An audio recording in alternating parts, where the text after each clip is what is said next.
وقتی آقایی رو بنده خودم دیدم در منطقه سیرجان که مهدیه بزرگی ساخته بود آقای حاج ماشاءالله ابراهیمی، خدا رحمتش کند. این برای خود من نقل کرد، گفت من تا 40 سالگی تو مسیر نبودم، راننده ماشین سنگین بود. گفت نوارای موسیقی هم گوش میکردیم قبل از انقلاب.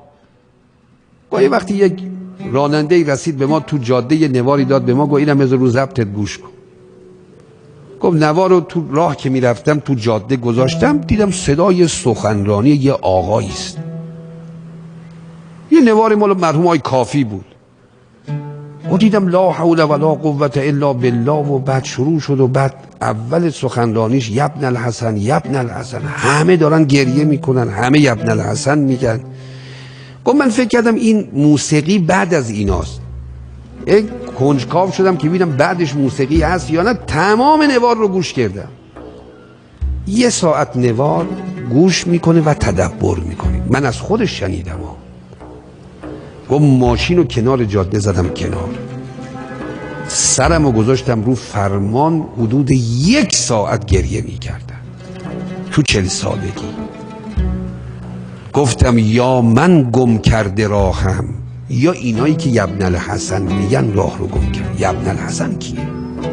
یا آقا کی که دارن صداش میزنن؟ گفت بار رو رسوندم به مقصد، برگشتم سیرجان. به خانمم گفتم خانم یه نواری به دستم رسیده، میگن مال شخصی است به نام آقای کافی. گفت بعدی از سخنران‌های کشوری است، تهرانه. گفت میخوام برم پیداش کنم. گفت چه کار داری به کافی؟ گفتم من کارش دارم. گفت آقای حدائق بار زدم رفتم تهران. آقای کافی رفت منبر، گفت دعای ندبشم یه آتش دیگری به جان ما افکند. ما که اصلا امام زمان نمیشناختیم، میدم همه این مردم دارن اشک میریزن. و از منبر آمد پایین، با عجله رفتم دنبالش، گفتم آقا از سیرجان کرمان آمدم، با شما کار دارم.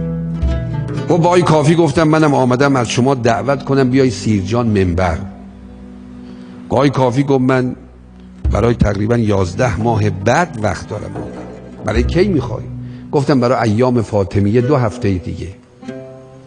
آقای کافی گفت مگه نشنیدی من تا 11 ماه دیگه رو قول دادم؟ گفتم آقا حساب من با بقیه فرق میکنه. آقای کافی گفت تو چه فرقی با بقیه داری؟ گفتم من تا الان تو مسیر دین نبودم، با همه چیزم بیگانه بودم.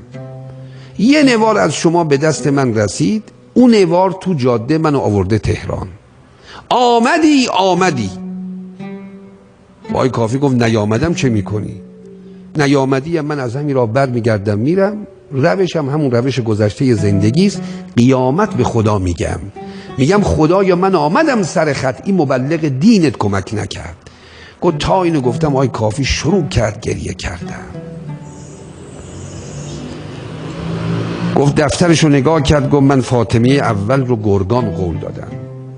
گفت تلفن رو برداشت زنگ زد به اون بانی گرگان و آقا من یه عذرخواهی میخوام بکنم. 2 هفته دیگه موردی پیش آمده که به اعتقاد کسی آسیب میزند اگر نروم. شما هر کدام از مبلغین تهران رو بخواید من دعوت میکنم بیاد گرگان، عذر منو بخواید من برم سیرجان. اون آقا رو راضی کرد. گفت خوشحال آمدم سیرجان. به خانمم گفتم خانم کافی داره میاد. گفت آی کافی میاد؟ گفتم بله.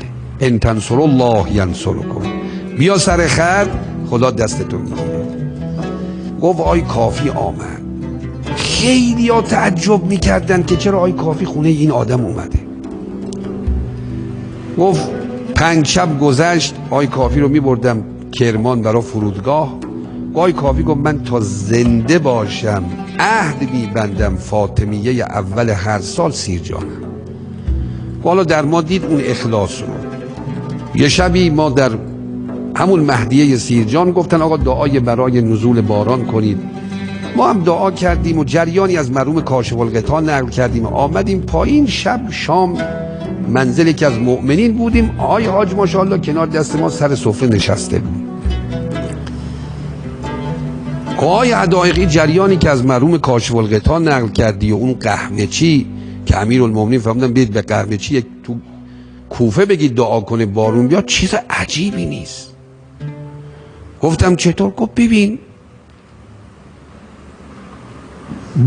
اون گونه‌ای که خدا میخواد اگه شدی هر چی بگی خدا حرفتو گوش میکن. گفت میخوای بگم امشب خدا یه بارون نشونتون بده؟ خدا شاهده به این ماه عزیز یکی از روحانیون شیرازی اون طرفش نشسته بود.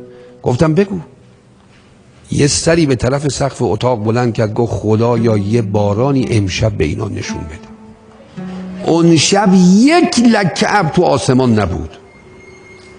نیم ساعت به اذان صبح از صدای نزول باران ما بیدار شدیم. چنان بارانی میباری، باران گرفت از نیم ساعت به اذان صبح تا اذان صبح باران متوقف شد، هوا آسمان شد، ابرا رفت. فردا شب دوباره توی مجلس دیگری بودیم، آجی کنار دست ما بود. وای حدائق بارون دیشب رو دیدی؟ گفتم بله.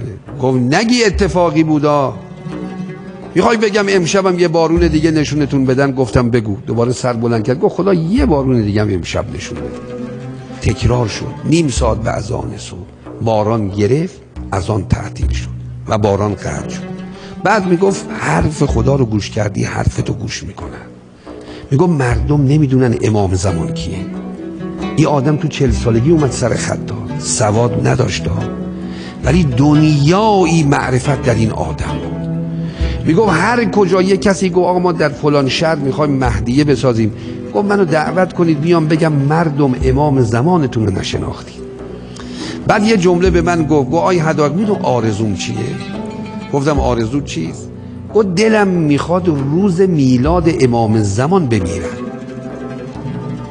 حالا معرفت رو ببینید. گفتم روز میلاد حضرت؟ چرا؟ گفت یکی این که آی کافی روز میلاد فوت کرد، خیلی به آی کافی ارادت داشت، گفت اون نوار من آورد سر خط. و یکی دیگر میخوام در روزی که همه ملک و هستی خوشحالن، اولیا خوشحالن، به محضرشون بروم. 13 شعبان بستری شد، 15 شعبان فوت کرد. همون که میخواست.